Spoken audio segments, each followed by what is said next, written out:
Chapter 9. Now concerning the ministering to the saints, it is superfluous for me to write to you, for I know your willingness, about which I boast of you to the Macedonians, that Achaia was ready a year ago, and your zeal has stirred up the majority.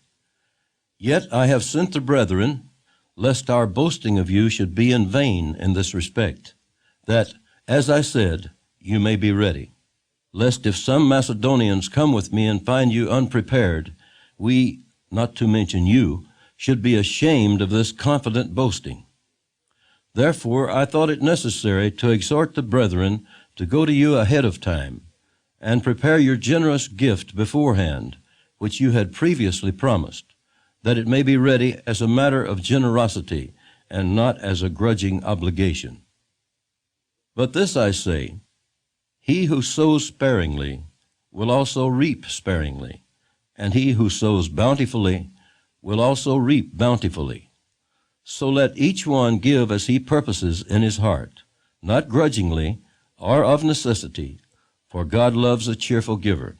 And God is able to make all grace abound toward you, that you, always having all sufficiency in all things, may have an abundance for every good work.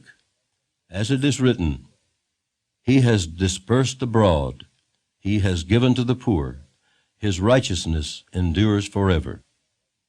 Now may He who supplies seed to the sower and bread for food supply and multiply the seed you have sown and increase the fruits of your righteousness, while you are enriched in everything for all liberality, which causes thanksgiving through us to God.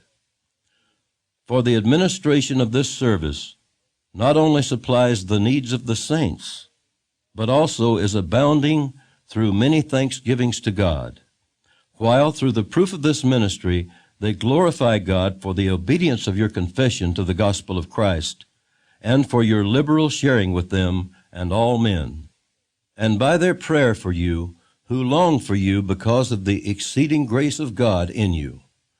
Thanks be to God for His indescribable gift.